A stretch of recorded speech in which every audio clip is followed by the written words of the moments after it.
Thank you very much, the Honorable Lady Justice Miru, Vice President, for that rendition.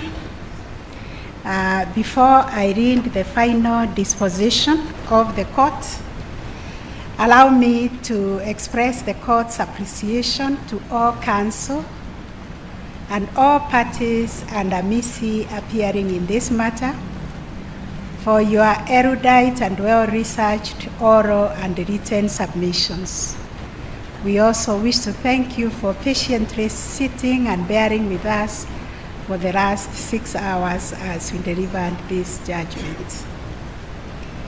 The court notes in a special way the galaxy of legal luminaries, among them distinguished legal scholars, professors of constitutional law from Kenya and other jurisdictions, who joined this case to enrich our judgment. We found their views very useful, although they were varied and divergent, especially on the applicability of the basic structure and doctrine, and whether it had acquired international application under the provisions of Article 2.5 of the Constitution. The court's decision has been enriched and benefited a great deal from the arguments advanced by all the parties who appeared before us. We hope with the full noise of time, even our local scholars will find their way in other jurisdictions, in other countries, America, Germany, or even Africa, to share our rich jurisprudence with those courts.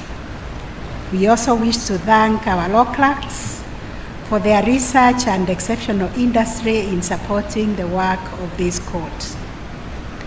That said, in the course of writing this judgment, the court observed with concern some commentaries on the pending judgment carried out in the social media by some counsel, some of whom are appearing in this matter.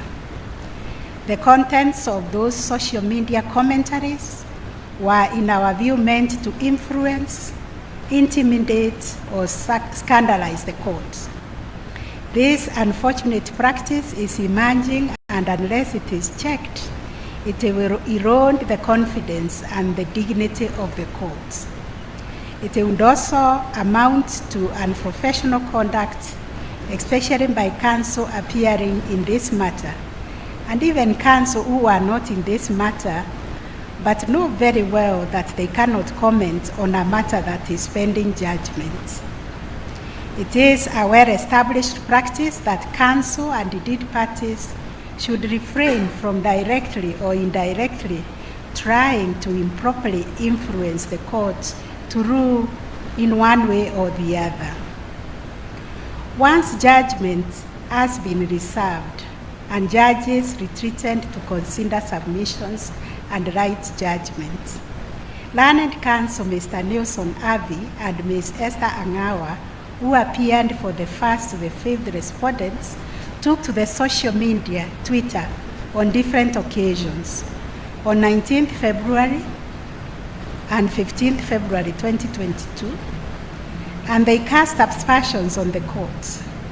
For counsel to appear before the apex court, then proceed to hurl unnecessary diatribe, insults, and speculations on a pending judgment amounts to unethical conduct on the part of the counsel. The use of social media to disparage the court with the intention of lowering the dignity and the authority of the court or influencing the outcome of the case pending before the court is a trespass on the bounds of legitimate advocacy and moves to the realm of professionalism to professional misconduct. This is in line with the provisions of Section 61 of the Advocates Act that deals with dishonorable conduct incompatible with the status of an advocate.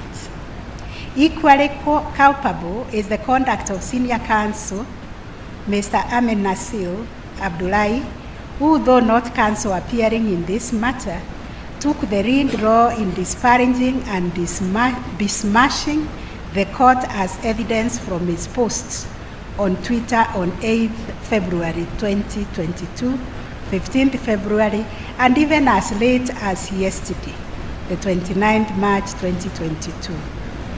Section 17 of the Advocates Act envisages the rank and dignity of senior counsel is conferred on the basis of irreproachable professional conduct and exemplary service to the legal and public service in Kenya.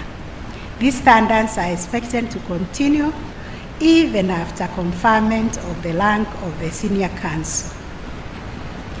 Advocates should familiarize themselves with the Code of Standards of Professional Practice and Ethical Conduct, Gazette Notice number 5212, and strive to conduct themselves in a manner that preserve and strengthen the dignity, the honor, and the ethics of the profession. Consequently, advocates should refrain from conduct that amounts to indirectly attempting to influence decisions pending before courts. Relevant to the use of social media, we wish to draw the attention of advocates to the standard of professional practice and ethics conduct number 10 that spells out what is inappropriate conduct. This caution should always play in the mind of advocates who are tempted to utilize social media to advance their cause. I will now proceed to give the final disposition of the court. Having considered the 7 issues framed by this court for determination, the final orders are as follows. 1. The basic structure doctrine is not applicable in Kenya. Ibrahim, Supreme Court Judge, dissenting. B. In order to amend the Constitution of Kenya 2010, the 4 sequential steps as pronounced by the 2 superior courts below are not necessary. Ibrahim, Supreme Court Judge, dissenting. On the second issue, the first part A, the President cannot initiate constitutional amendments or changes through the popular initiative under Article 257 of the Constitution. Joaquin Dongo, Supreme Court Judge, dissenting. The B aspect of that, issue 2, the President initiated the amendment process in issue. Joaquin Dongo and the Naura Supreme Court judges dissenting. Consequently, C, consequently, under Article 257 of the Constitution, the Constitution Amendment Bill of 2020 is unconstitutional. Joaquin Dongo and the Naura Supreme Court judges dissenting. The third issue, the second schedule of the Constitution of Kenya Amendment Bill 2020 is unconstitutional for being in breach of Article 10.2 and 87.7a of the Constitution of Kenya 2020 for lack of public participation. Joaquin Dongo, Supreme Court Judge, concurring. 4. Civil proceedings cannot be instituted in any court against the President or the person performing the functions of the office of the President during their tenure of office in respect of anything done or not done under the Constitution of Kenya 2010. That was unanimous. 5A, there was no obligation under Article 10 and 257.4 of the Constitution on INBC to ensure that the promoters of the Constitution of Kenya Amendment Bill 2020 complied with the requirements for public participation. Unanimous. B, there was public participation with respect to the Constitution of Kenya Amendment Bill 2020. Mwiru, Vice President, Ibrahim and Wanjara Supreme Court judges dissenting.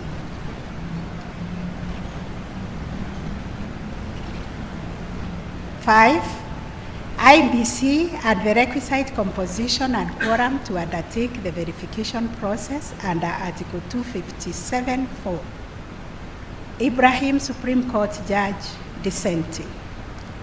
7, the question raised regarding the interpretation of Article 257(10) of the Constitution on whether or not it requires that all specific proposed amendments to the Constitution should be submitted as separate and distinct referendum questions was not ripe for determination.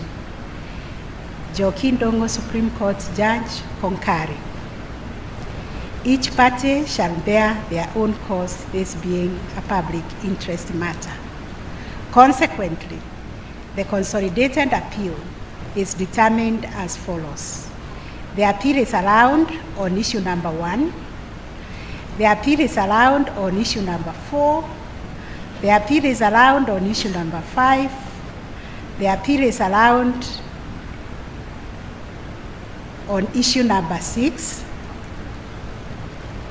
The appeal is allowed on issue number 7. The appeal is disallowed on issue number 2. The appeal is disallowed on issue number 3. Those are the orders of the court. Ladies and gentlemen, thank you very much for your patience. We will seek your indulgence to perfect the final judgment. As you can see, we have so many pages to put together to come up with one judgment. Putting it together, it was very difficult because of the privacy involved and the logistics to put it together before delivery. We intend to do this and issue the judgment of the court on Tuesday next week. Today we will issue a press summary of this judgment, which will come out shortly in about 1 hour. Thank you very much for your forbearance and for your cooperation.